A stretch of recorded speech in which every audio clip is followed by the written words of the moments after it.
Welcome to the Skeptic Zone, the podcast from Australia for science and reason.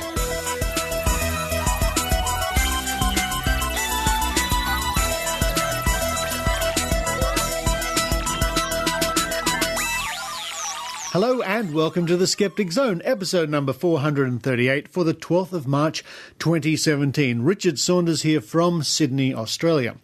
Coming up on this week's episode, we're going to bring you some news from New Zealand, where the show Sensing Murder, now this is the show where they get so-called psychics to try to sniff out long-since-dead clues and things from murders.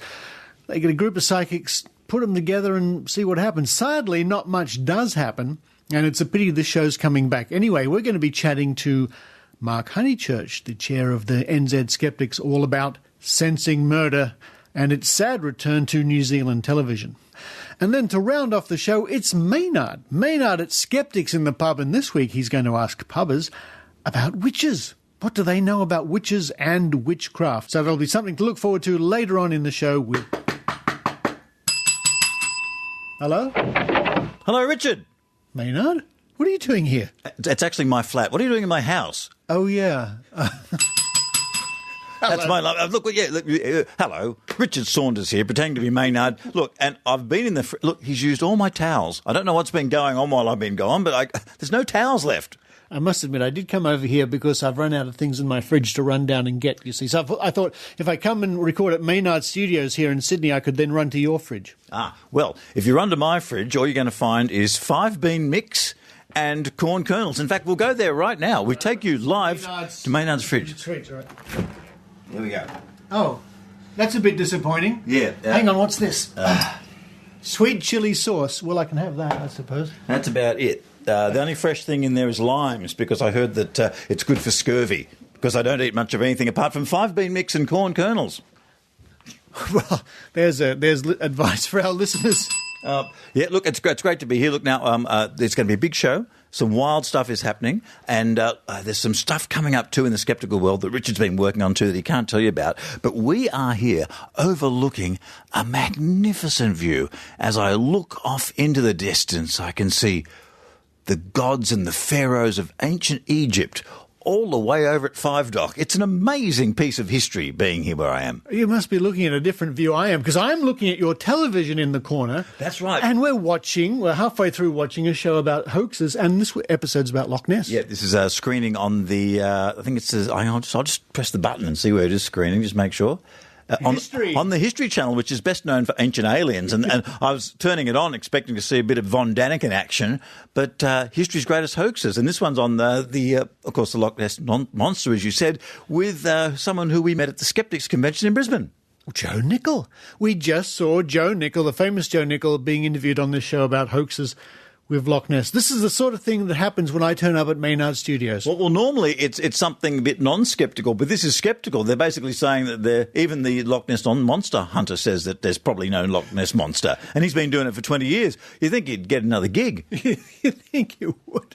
But at least he's honest about it. He admits there's hardly any chance of there being a real... He was angling for the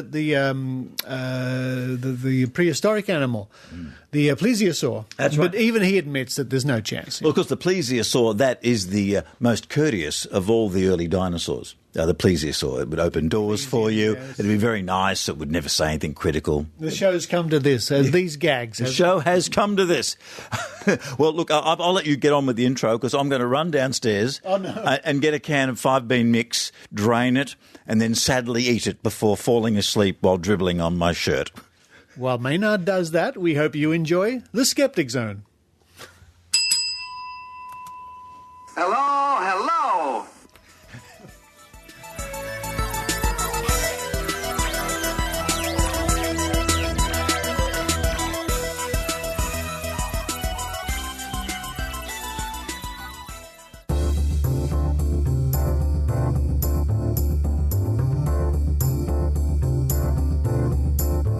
This year, we see the unwelcome return in New Zealand of a television show we thought had been consigned to the trash can of history, Sensing Murder. A show, so-called reality show, where a group of psychics are set hot on the trail of a long-since-cold case, a murder. Using reenactment, spooky music, and lots of psychics looking worried, the show promises to shed light from the psychic realms on murders and maybe help police. In all the years this show's been on air in various countries, including Australia, of course not one murderer has been brought to justice, not one body found. So it is somewhat surprising that TV NZ have brought this show back from the grave, as it were, and I noticed the following item appearing in the New Zealand Herald. Sensing Murder is a Grotesque Sham by Duncan Grieve. Published at the NZ Herald. That's nzherald.co.nz on the 3rd of March 2017. Sensing Murder returns with a new host, but the same old sham. Sensing Murder, one of the most preposterous shows in New Zealand television history, made an unwelcome return from the grave last night. In all its years on air, the show's psychics never did find a body or murderer, so it's pretty shameful that the show itself is the one corpse they managed to resurrect. And despite all those years dead and buried, Sensing Murder has hardly changed, aside from a small format shift which somehow makes a bad show much worse. The formula is exactly the same. The same lurid, historic murder, dramatically recreated, interspersed with interviews with still grieving friends and relatives. The psychics are the same. Sue Nicholson has not aged a day, and may in fact have been cryogenically frozen inside the Sensing Murder props room. And the sense of major exploitation is the same. Tearful siblings of Joan Wetch being exploited by a TV channel and a production company, and a pair of psychics into thinking a tragic family mystery is going to be solved. Because, huge spoiler, psychics aren't real. It's a cruel fraud of a profession practiced by, charitably, the confused preying on the hopelessly vulnerable. Sensing Murder 2.0 is maybe hinting at a higher purpose by repeatedly going to one relative's hope that the publicity might help shake a killer loose, the implication being that he has little faith that psychics will. But the grotesque sham that is the premise is still essentially all there is. This week, we've got the death of Joan Wetch, a woman whose backstory gets a yawning half hour, while somehow barely filling out more than a pencil sketch. She was a young New Zealand woman who followed her ex-boyfriend to Sydney in the early 70s, before being stabbed to death in an inner-city service station. It's awful. It was big news at the time, and some vile reporting. Quote, "I slept with murder girl," end quote, shrieks one of the contemporary headlines. The family were devastated, and her mother died 9 years after, having never really recovered, we hear. But due to both the passage of time and some fairly slight research, the crime itself is not particularly painstakingly recounted. We get a lot of slow pans across old black and white photos, which have the unfortunate effect of making all the old men in the old photographs look exactly like murderers. More effort mapping the crime and less on staged reenactments would definitely help.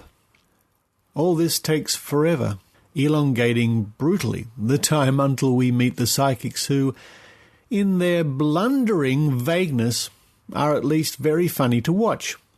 It is probably worth the wait. Hearing them talk about the victim's characteristics again is truly fascinating.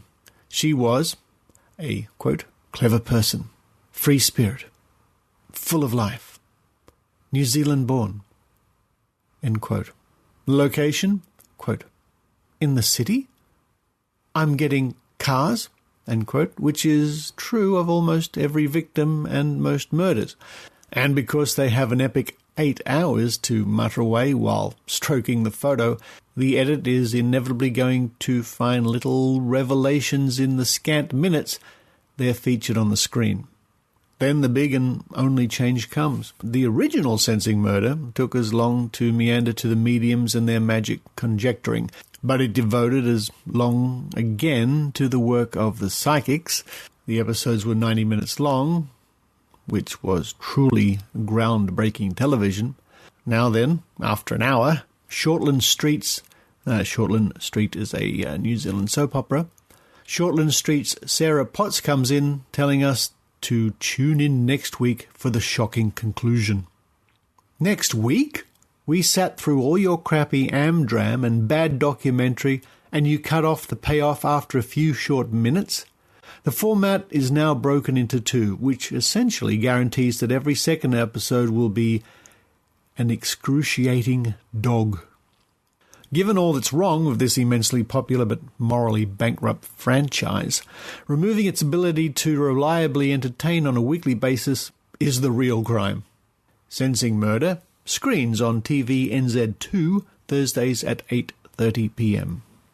And that review was by Duncan Grieve, reported in the New Zealand Herald. As part of the pre-publicity for this show, TVNZ have put on their YouTube channel a series of interviews with the psychics involved. Here is a short clip from a segment titled Coping with Skeptics. It's been very hard, I must admit, over the years of being, put down and things written about you that weren't true. Admittedly, I've wanted to walk away from it. Absolutely. Yeah. But not very often. The reality of it is that keyboard warriors can do what they want. They'll say what they want. They'll knock it and they'll pretend that they know everything that effectively they don't, because they're too blind to open their eyes. They're too lazy to open their eyes. And it's not a dig. The reality of it is that we all walk in different shoes. And who are we to judge others? I mean, everybody judges everybody, don't they? And I just think, well, they still end up watching it. It's quite interesting because, they go, there's a load of rubbish and I've seen this. Well, there's an on-off button or change the channels. We don't just have one channel, and that's okay. If they don't like it, it's fine. I just do what I'm doing and I don't put energy into that anymore. For me personally, I really don't care what anybody thinks. It's what I think and what I've seen in my life with my career and how much difference can be made to families in so much pain. Is the ultimate goal. So people can throw sticks and stones, mate, but the reality for me is if you're happy doing that, that's fine, but I don't need to listen to you because I don't believe that what I'm doing is wrong.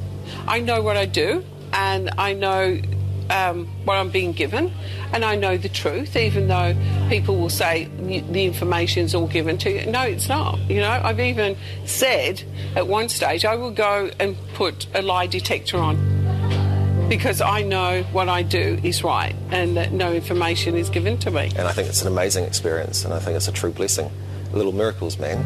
And I think, unfortunately, it's really sad, perhaps, that people are so closed. But that's their journey. It's not my journey, and I will not be taken or dragged into their path. Yeah, I've wanted to walk away once in a while, but then I can't. My passion and my compassion is so massive and so pure inside that I think we need people like me on earth and, to help change people's belief systems, their own pain, even just not to judge people, to love each other. Spirit said to me once, you've got to love everyone in the world, but you don't have to like what they do. So I figure I'll just love all the skeptics too. And that's how the psychics on Sensing Murder have been coping over the years with skeptics and criticism. But now to add his comments to this whole sorry story, joining me on the line now from Wellington is the chair of the NZ Skeptics, Mark Honeychruch. Hey, how's it going? Good to see you again. We're doing the old video interviewing trick once more, and I'm sure listeners will remember that in December I was at the NZ Skeptics conference where I caught up with you and we had a chat. Yeah, and it was great to have you over. Thank you. Yes, I very memorable time indeed.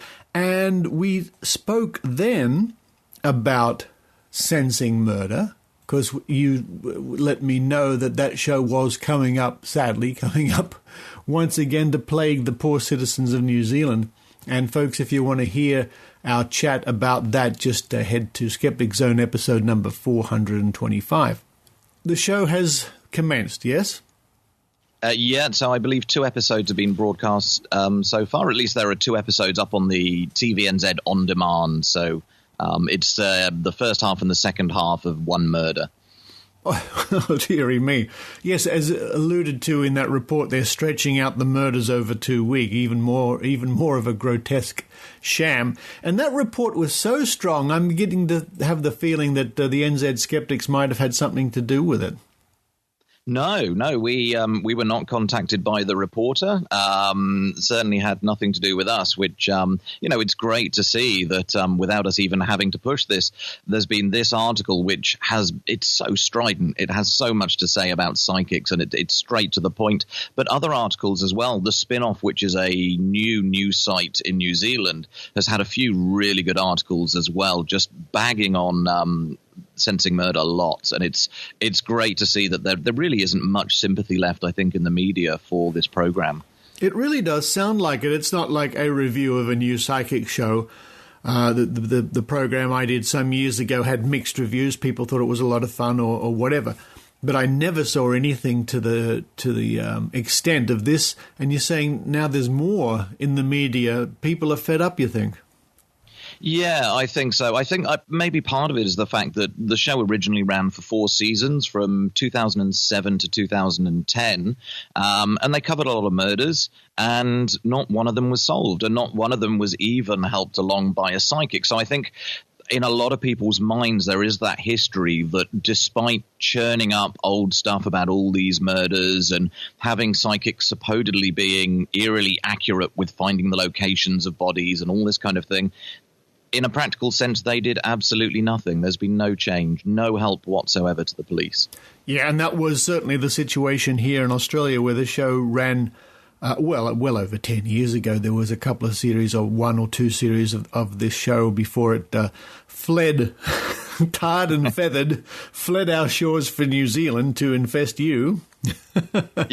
Yep. So, yes, for us, it was 4 seasons. And then I think the production company, the guys that ran it, they got in a big fight together. So it wasn't even necessarily the lack of interest in the topic anymore. It was just that the 3 guys running the production company all had a big fight over who owned what, and the company dissolved. So, yes, I think maybe we were just lucky that it died when it did over here. Well, the way that I'm reading this, that with the negative attention even the first episode or 2 have received so far, it might send a powerful message to the network involved. It's TV New Zealand, is that right?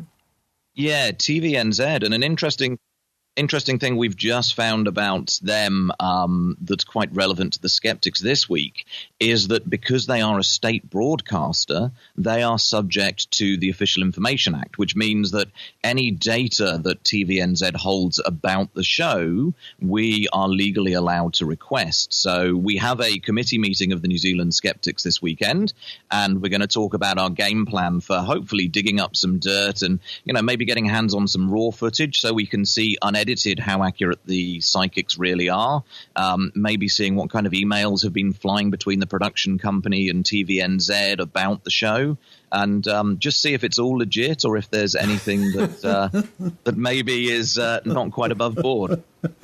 I can just imagine, and having some experience of this, if you ever got your hands on all the raw footage they would have to film to make this show work, it doesn't work. You would be in a little room there with a TV on for hours and hours and hours and hours. Yeah, so I think for each of the psychics, they do 2 psychics one day after the other, and I think it's 8 or 10 hours of solid recording, and that gets condensed down to maybe 4 minutes of guesswork that gets shown. And honestly, when you watch the 4 minutes that each of the psychics are guessing, if that's the best they can come out with in 10 hours, it's pretty poor. That's a good word to use because at the moment, and I've alluded to this on the show, that I'm in the middle of a very big project which keeps growing by the day, where I'm collating years and years and years worth of psychic predictions from Australia, going back to so far almost to the year 2000, but it's now running into the hundreds of predictions. And as I'm going through all these and I'm listening to endless interviews and transcripts and whatever, it occurred to me that the word prediction is used a lot when it comes to psychic, but I can't see the difference between that and a guess. We can just say people make lots of guesses, some of them come true. Well, if it's a psychic, it's not a guess, it's a prediction. Yeah. Seems to be a default assumption that they are predicting that they do have this power and we have to prove them wrong, which is absolutely not the case. And I suppose there's semantics. You can say there's a difference between the use of the word guess and prediction, but wow, I tell you what, it's a fascinating project. Is this show slated to go for several weeks or months, do you know? They recorded a few episodes, and given that each episode or each murder has been split into 2, I imagine it's probably going to have a run of maybe 8 or 10 episodes in all. I know for the original showing, it started off maybe 10 or 12 episodes a season. By the end, they were down to 5. And honestly, there's only 60 unsolved murders in New Zealand, so they've got a limited pool to be pulling from, and some of those are probably quite pedestrian. Yes. But what they're doing, and if I read that report correctly, is they're going to now look for Kiwis who have been murdered overseas, you see. Yeah, so that's something they've always done a little bit of. I think one was on a container ship in the original series. I see. So somebody that was murdered somewhere near Dubai, maybe, but they were of Kiwi heritage, so that was enough that it was worthy of it. It's appalling that we're actually laughing over something so serious and poor people getting murdered, but there is a, what shall we say, not a funny side, but a sort of a maybe morbidly funny. I know it's all a bit confusing. It's all pretty wrong. It's all pretty wrong, and we hope that TVNZ get the message loud and clear that this is the sort of thing that we should consign to the dustbin of history. Yeah, absolutely. I think it is sad to see families being exploited like this, but it is nice to see just how bad these psychics are doing at times. And, the more they mess up, the more silly things they say. Yeah. And they, when they talk to the media, you do get silly things. Like Sue Nicholson a while ago told the media it was called sensing murder, not solving murder. As if there's no expectation that they should actually have any results. Oh dear, Schadenfreude, maybe that's the word I was looking for. What else should our listeners in New Zealand know about the New Zealand Skeptics at the moment? So via the skeptical activism groups that we have here in New Zealand, we're still plodding along with a lot of work with alternative healthcare. I've just written an article that I'm hoping to get published in the New Zealand Medical Journal. Just a little game that myself and Mark Honeychruch from the Society for Science-Based Healthcare played end of last year, where we tried guessing a combination of a medical condition and alternative therapy. And the idea was to see if there was anybody in New Zealand that said that dodgy therapy could treat that condition. And the game went on a long time. It took a long time before we found a mixture of the two where someone wasn't making a really bad claim. So we're hoping to get some publicity around that. And I know Daniel Ryan as well from the Skeptics. He's going after acupuncturists, and he's put in complaints about, I think, over 100 acupuncturists. And he's also been joined by Loretta from your side of the pond. She's put in a large complaint to the ASA over here about acupuncturists. So they're really getting hammered at the moment, obviously deservingly so, I think. That's very good news. Yes, let's keep up the pressure. And, of course, going through official channels is in the long run, we're finding it the most effective thing to do, apart from going straight to the media on occasions when that works and the big story in the media can help us enormously. But yes, going through the correct channels to get this footage from Sensing Murder, or going through other correct channels, government channels, I think ultimately brings more results. Well, please keep us up to date, Mark. I'm very interested to keep tabs on what's happening in New Zealand, especially with this dreadful show, Sensing Murder. All right, so Mark, how can people find out more about the New Zealand Skeptics? If you go to our website, skeptics.nz, you can join up or just find out about activities. We have a list of all our Skeptics in the Pub meetings there on the website. And every year we have a conference as well. And this year it's going to be in Wellington. And hopefully with pairing up with the Australian Skeptics, we're going to get some good international speakers coming over. We're really looking forward to that. Oh, well, folks, if you're in New Zealand and you want to find out more, please go to that website. I was at their conference last year and I had a wonderful time. top line of speakers, apart from me, of course. Oh, well. And a great company. Anyway, Mark giggling there on the other side of the pond, so to speak, on the ditch. Thank you very much. Cheers. See ya.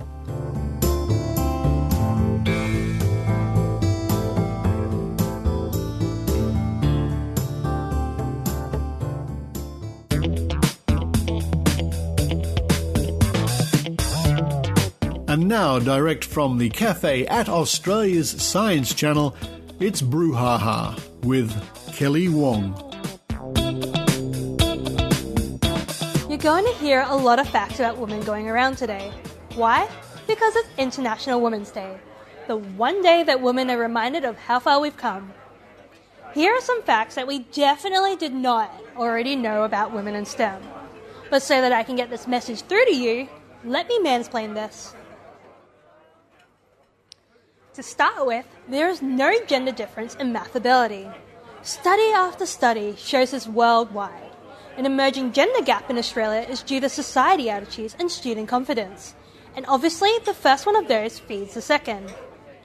Female participation in STEM increases when cultures encourage and include females more.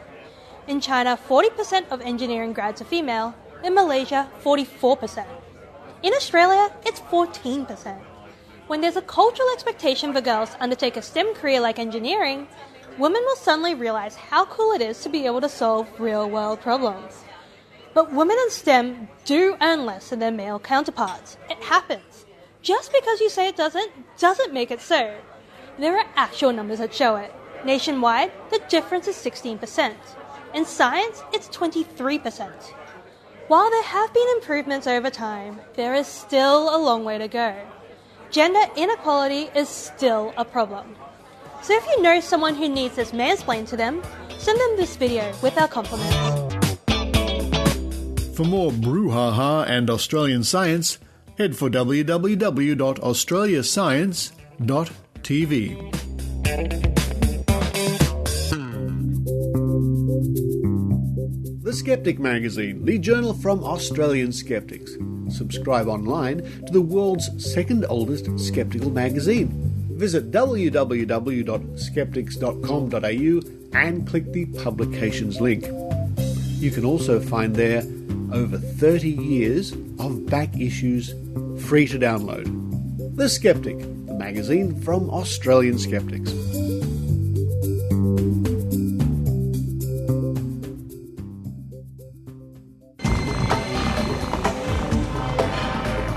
Here's Maynard's spooky action at a distance. Well, here we are once and for all at the Skeptics. Once again, Skeptics in the pub here. It's all happening at the Occidental opposite Wynyard Park. I can see over there. It looks like a perfectly normal day outside. But inside here, we're going to be discussing all sorts of things to do with deep space tonight, I think, or something. We're going to be talking about the Australian space program here, which might fill the hour. I hope it does. And also, witchcraft. Now, I've been asking about witchcraft. What do you think of witchcraft? I personally don't really think too much about it at all. It's one of the areas I don't really delve into as much. But who have we got here, and what's a little bit of your knowledge about the topic? My name's Lara. What do you want to know, Maynard? Well, okay. Has there ever been any repeatable evidence of it? As in evidence of spells actually working, something having an effect? I know there's been a lot of shonky persecution of people thought of as witches over the years, that's for sure, and that's well documented, but what they're actually doing doesn't seem, on reflection, to have been all that spooky. No, it doesn't. I think we can explain a lot of the old stuff now, now that we have more knowledge. There are lots of people who identify as witches in the world now. It seems to be more of, or they claim it's more of a religion than I think most people think it is. I think most people think it's just people messing around with spells, trying to get people to fall in love or putting curses and stuff. So I think there's a bit of a misconception as to what people actually think it is. As far as the spells actually doing anything, I would say there's nothing. You know, I think it's as simple as somebody casts a spell to do something and then it accidentally happens, and therefore to them that's confirmed that it works. But I would assume that there's not actually any hard and fast evidence that a single thing actually works. What about trees? I reckon Spirit of the Trees would be pretty good. I mean, there's plenty to choose from, and a forest would be a pretty interesting place to be at night. Yeah, sounds good to me. I think they do commune with nature a lot. That's true. Yeah, and also there's a lot more holidays too, because you've got the moon cycle, so you've got like 12 sort of things a year to celebrate for starters. Yeah. They celebrate things at slightly different times, so they don't celebrate Christmas at the same time. They're Halloween type. I think they call it Samhain. Is actually their Christmas. In their defence, Christmas has been moved around a little bit over the centuries. It certainly has. Yeah. Yeah. So that's cool. So I mean, what do you reckon you'd be looking for if there was any evidence for it? Has anyone actually, like I said earlier, anyone actually tried to sit someone down and go, okay, can you do this? I really don't know. I haven't actually looked into it from a scientific perspective. I don't think it would be that hard to test. Yeah, I'm sure someone must have given it a go, but I haven't heard about it if they did and it worked. No, I'm interested to go and Google that now. Okay, away we go. Now, we are talking about witchcraft tonight, and I've got to say, it's one area, like I will watch documentaries on just about anything, but that one, it just doesn't interest me one way or the other. It's not that I find it tedious or anything, it's just that I haven't got the brain for it. Oh, yeah, I don't think there's much to really anything too complicated about it. It's a fad. I always thought that, like, if you're casting spells, that it's not always a one-way thing. It's something that's kind of reflecting back on you. So you can't just cast a spell for kind of good or evil, not have some of it come back on you, which I think that's not a great thing to have things work. I mean, if the stuff comes back on you all the time. I often wonder what the difference is between casting a spell or saying a prayer and another. Oh, yeah, I like the way you connected them there. You've done a bit of skeptical work there, connecting both of them. Yeah.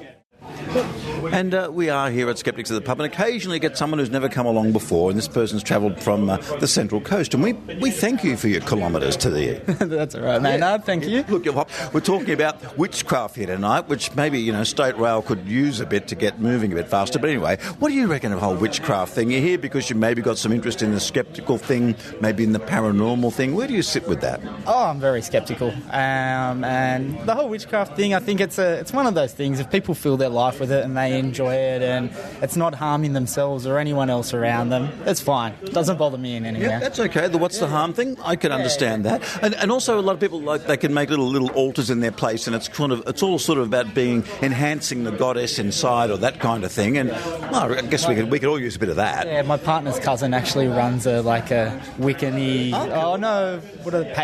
pagan-y thing, and they're right into that. And that's it. We're very different people, but we get along fine. And you don't clash about that, going, look, how about we test one of these spells, we give it a fortnight, see if it works. You haven't tried that one? Nah, actually, it's not a bad one, but they don't push it on us or anything like that. I think they know where I sit with it, so they don't try too hard. Okay, well, what are you hoping to get out of tonight and our guest speaker and all that sort of thing here tonight? Because we're looking at the Australian Space Program. Oh, awesome. I didn't even know. But it sounds great. I'm just hoping you can talk for an hour. That's all. I'm just worried that we might not make the whole hour. Might have to do some comedy. Yeah, I'm happy to hear anything that's going on. It's my first time, so I'm just keen to see what it's all about and meet some new people.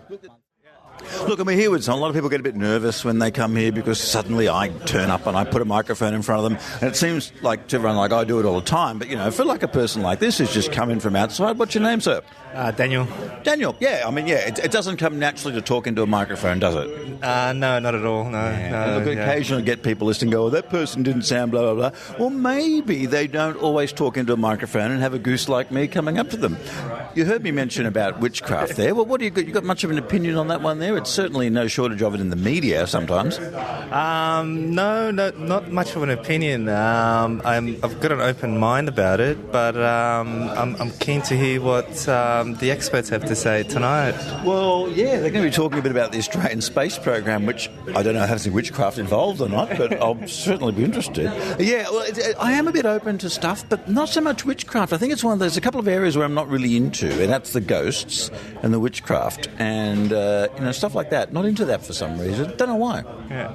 I think it's one of those things that's kind of been a myth that, since we've grown up, it's kind of been put into our minds about what's possible, what's not possible. And I think we've all kind of encountered maybe some spiritual feelings or experiences that we kind of question things. And just funny enough, we ended up dating two different sisters, and we just ended up meeting here tonight just randomly. So some people say there's no such thing as coincidences, and some people say everyone in New South Wales you're bound to meet eventually anyway. So it depends on which side you're going to sit on the stats on that. Yeah, absolutely. And I think it's all about probabilities, isn't it? Yeah, that's for sure. That is for sure. Because there's a million times when you didn't walk around the corner and bump into someone you didn't, and then you did. So all those things happening. Look, enjoy yourself tonight, and I hope a few more coincidences happen here. Great, thank you. I'm here with someone from Stranger Things Down Under. Who we got? You're with Jessica Hazard-White. Oh, cool. I like that. I like that a lot.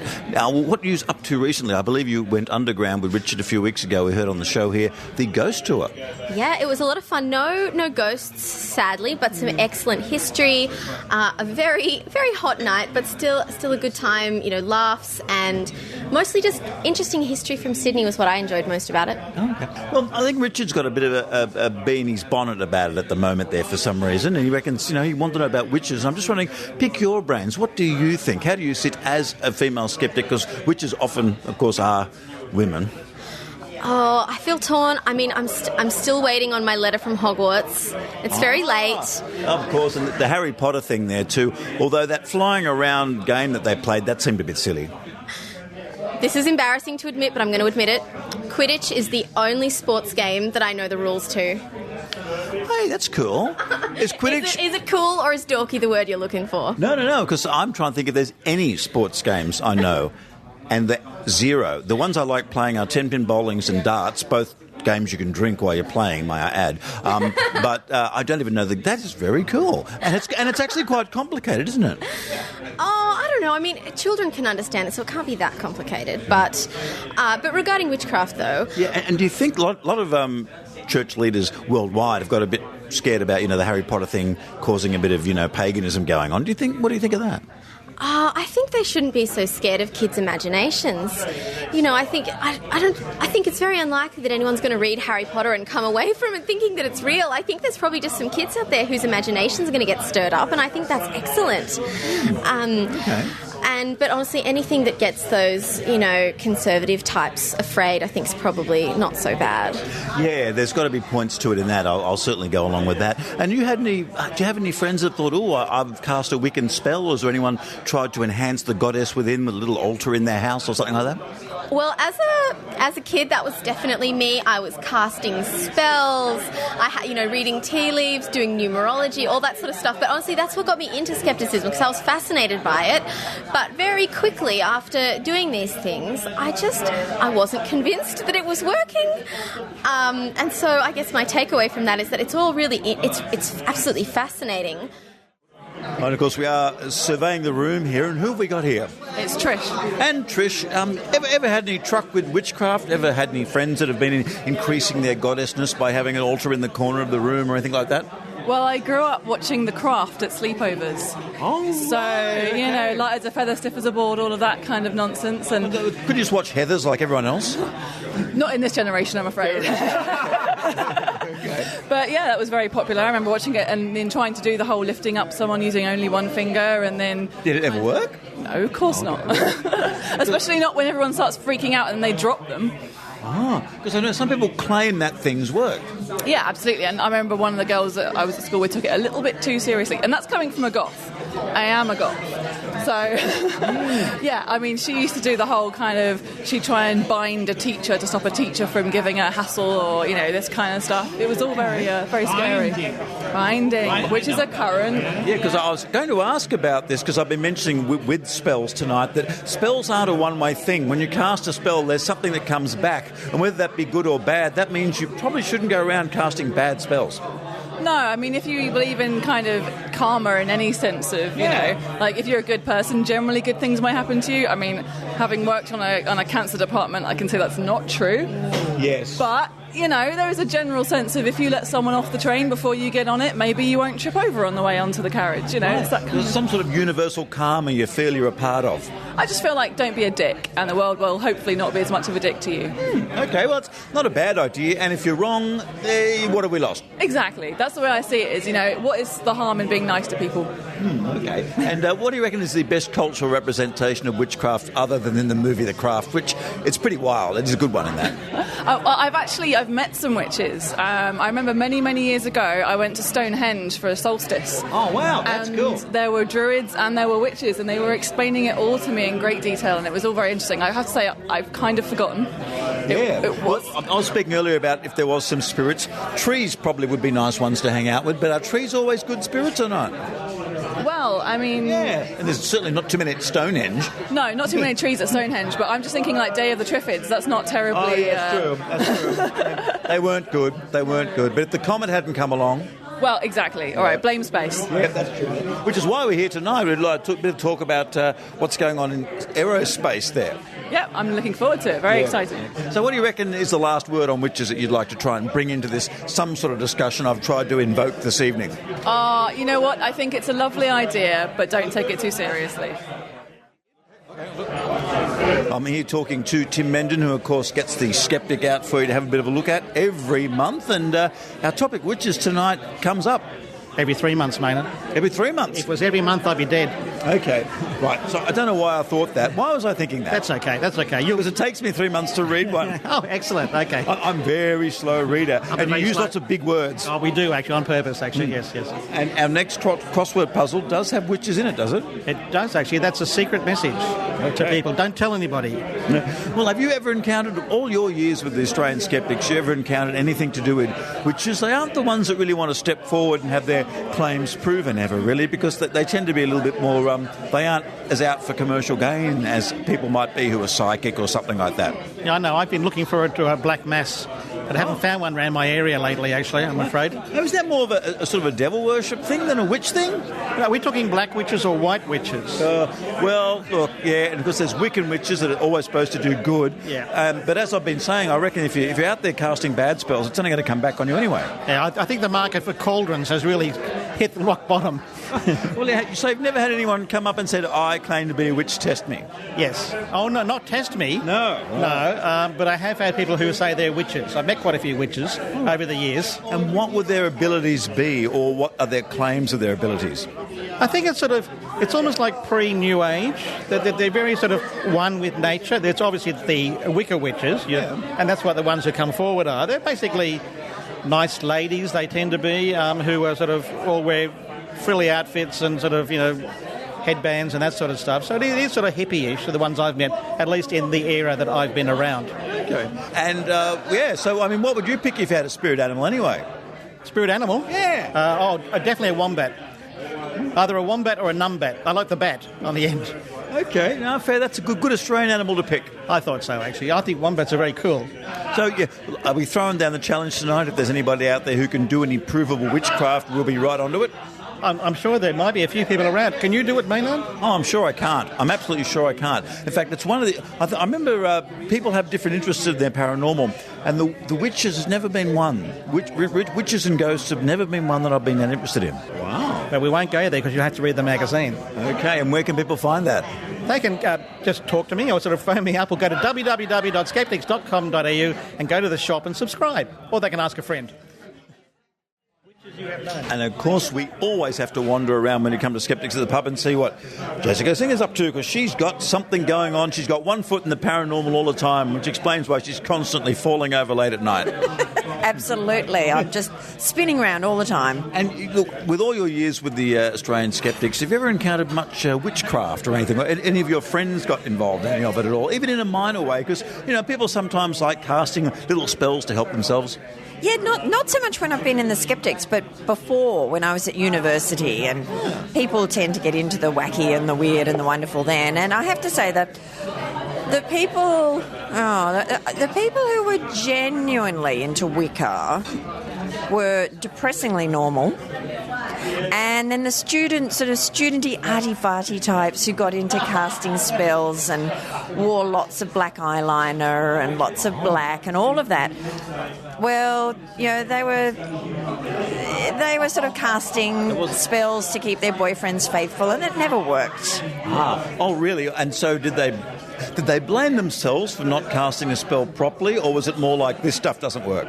I think they were touchingly oblivious to the fact that it didn't work, and they had touching faith in the fact that they thought that it did. Right, I see. Was there any media pushing it at that time? Was there any media big thing around, big movie or a show where people going? No, and you'd expect that there would be, but there hadn't been a big movie release that I can remember, and it was before all those TV shows of the 90s, like... Buffy? Yes, and what were those three witches? The one with Shannon O'Doherty. The Power of Three with Morrissey's song. Yeah. Yes. Charmed, of course. Thank you. I bet you Morrissey hates it when people say, hey, I really like the theme from Charmed. I bet he loves that. I have no sympathy for Morrissey. He gets what he deserves. Yeah, so all those shows, look, The Power of Three was pretty good there with their Book of Shadows and stuff like that. And then there was that movie, The Coven. Oh, actually, I remember. And The Craft. Actually, yes. And when The Craft came out, one of our receptionists at work went to see it and then came back in the next day dressed in black, covered in black eyeliner. She really identified with that. Oh, look, a lot of people did. And look, that was a kind of a goth preppy look they had down. Yes, except, we'd all done it first back in the 80s, hadn't we? Exactly. Anyone who's listened to any Cure albums has been there. That was me. Yeah, 1984 Hordern Pavilion. And you were never tempted once to give it a go with a spell? Oh, no. I always looked upon it as a sort of substitute for religion. Oh. And myself being not religious at all, it never appealed. It was, substituting one set of rituals for another. Why would you? Look, and that gets us that actually people say that skeptics and scientists are actually putting in rituals to things, you have, Dawkins, who's like the Pope or something, or you have, the host of Cosmos, who's in, secretly, he's the guy everyone looks up to, or you have a Think Inc. event and everyone goes, oh, it's just like a church service. I've heard that. Really? Yes. Okay. I've gone, no, it's not. But anyway. No, it's not. I don't think we fall to our knees or sing songs or wave our hands in the air or clap. I have seen everyone go off when James Randi enters the room, but... Oh, yes. Yeah, they go off. Yes, they go off. Yes. But that's like, man, he's so old. I think it's that kind of thing. Oh, and there is... How does he move so fast and be that old? That's what I'm always thinking. How do you get to do that? Yeah, he's great, isn't he? Like a wind-up toy. Yeah, he just goes and he goes and he goes, yeah. Yep. That's true, and I'm glad he's still with us, too, at this point as well. Absolutely.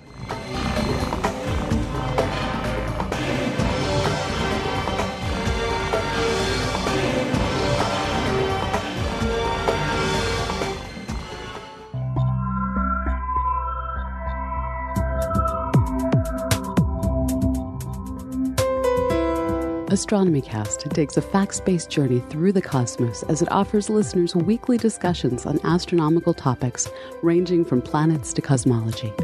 Hosted by Fraser Kane of Universe Today and myself, Dr. Pamela Gay of Southern Illinois University, Edwardsville, this show brings the questions of an avid astronomy lover directly to an astronomer. Together, Fraser and I explore what is known and being discovered about the universe around us. Join us each week as we take a facts-based journey through the cosmos at astronomycast.com.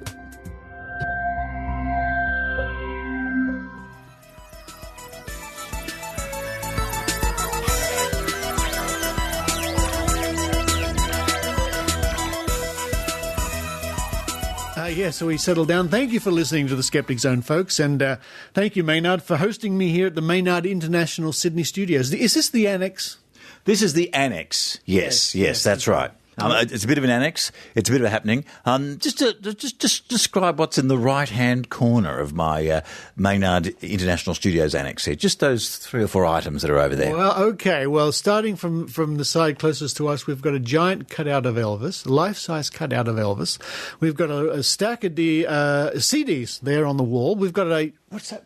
a giant lava lamp. That's right. And above that is a signed, autographed, signatured, all the rest of it, picture of Danny Minogue. I know all the skeptics are jealous of that. And just to show how random... Yeah. And I remember we were watching a show the other day, Richard, and someone said, there's no such thing as coincidence. And you said, yes, there is. What have you got there? We've got the complete directory of primetime TV stars, 1946 to present. Good heavens. Now, I don't know how you can do that, because I bought this book in the 90s. So does this book actually update like a computer software or something? So... say stop and we'll see what I get. Right. I'm flicking through it. Primetime TV stars, go. Okay. And stop. What do we got? What do we got? Landers. Oh, here we go. Martin Landau. Oh, well. There we go. Well. Best known for Mission Impossible and, of course, the best program ever made in the history of Italian-English Jerry Anderson co-productions. That's Space 1999. And they say there's no such things as a coincidence. What a page to land on. Exactly. That's good. Look, I'm just going to go and watch some Space 1999 because it had the swinging theme that was fantastic. Oh, they did. I love that show. Anyway, so yes, again, folks, thank you for listening to Skeptic Zone. Does anybody want to take over doing this job? Look, I know. Have you actually mentioned the Stranger Things Down Under that's coming up as well? That is fantastic because we've got Egyptian stuff. And UFOs. Yes, on last week's show we mentioned Stranger Things Down Under, but if people want to just Google that, Facebook/ or whatever it is, then it's just one word, Stranger Things Down Under. Sydney new a group looking at odd things, but they can always just check the show notes for this episode. Cool. That's great. And if you pop over to Maynard.com.au, you can get the Maynard calendar, which means you could have me in the smallest room of your house all year. That's just on the wall. Just exactly what the listeners want. I think it would be. And people have been telling me that calendar's been flying off the screen. Onto the printer. It has indeed. And look, since it was International Women's Day recently, there's a great book about an Australian aviatrix that I didn't know about called Mrs. Miller, not to be confused with the Mrs. Miller that plays the piano. That's Mrs. Mills. But yes, she was a contemporary of... Amelia Earhart. Yes. There you go. And she was the first woman to fly from Britain to Australia, I think. Really? Yeah. Yeah, I mean, it wasn't business class or anything. And I think it was an open cockpit too, which could have been a bit breezy. Could have been. But she brought, but being in the 30s or when it was done there, she brought a nice dress to get into before she actually got out of the plane, which I thought was a kind of a cool thing and very of the time, I guess. So you throw in this glamorous dress, probably wouldn't have weighed much. Throw that in. I mean, they probably ditched any sort of life raft for lack of weight, but there was probably enough room for a dress. I think that's kind of cool. Yeah, I don't think they had life rafts in those days. Now, what are you up to lately, Maynard, and how can people get in touch with you to get you to their gigs or whatever? Well, that's right. It's at maynard.com.au. Drop me a line there. We've got some more podcasts coming up with Tim Ferguson. I've just put up new stuff, an interview with the Dandy Warhols, an interview with Australia's only science fiction alternative rock fusion pop band, the Slimy Things. They had an album out called Made by Robots for Robots, and I think if you're a scientific bent, you'll enjoy that album. That's all up on maynard.com.au or go to my SoundCloud page. But you should give a plug for something you're actually doing, Richard, before I go downstairs and make sure you haven't stolen all my 5-bean mix. Yes. Well, the only thing I'm doing, Maynard, is the Skeptic Zone, which will be back again next week with, I don't know what, but we'll cook up something. Okay. And we'll be looking forward to spending a bit of time in ancient Egypt at the Powerhouse Museum in the near future. I think that's coming up with Stranger Things, absolutely. Yeah, not everyone's into it, but... If there was one thing I needed at this moment, it was an Egyptian mummy. Told you. Thanks, Maynard. Well, before I lose my sanity, this is Richard Saunders and Maynard signing off from Sydney, Australia. Now, how did you get in? You haven't got a key or anything. Shh. I want a monkey. Like I said, I want a monkey, just like Dustin Hoffman in Outbreak. Has anyone seen this monkey? God, that's a great line. Has anyone seen this monkey? I've got a Polaroid of a monkey. Hello, I'm just commandeering some television time now to show you this Polaroid of a monkey. Has anyone seen this monkey? It was last seen in the Northern Rivers area and has not been vaccinated.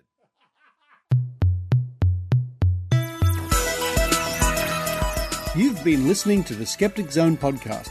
Visit our website at www.skepticzone.tv for contacts, an archive of all episodes since 2008, and our online store. Please support the Skeptic Zone by following us on Twitter @SkepticZone, liking us on Facebook, and leaving a review on iTunes. You can also show your support by subscribing via PayPal for as little as 99 cents a week. The Skeptic Zone is an independent production. The views and opinions expressed on the Skeptic Zone are not necessarily those of Australian Skeptics Inc. or any other skeptical organisation.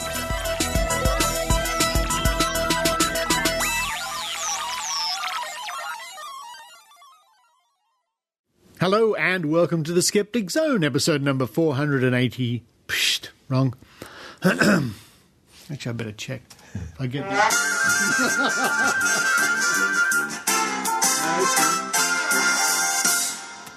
And another episode of Richard Gets It Wrong. 438. Yeah. I'm speaking. I'm speaking. Oh, well, we've got on these one. This is chicken. Oh, I'll try it again. Okay, here we go. Okay, Richard tries it again on take 2. Don't go away. The most horrendous is yet to happen. Good grief. Hello and welcome to the Skeptic Zone, episode number 300. Oh, God, I can't even read my own writing. I'll start again. Take your time there, Richard. Take 3. That wasn't me knocking. It's the last time I come to Maynard Studios to do the show.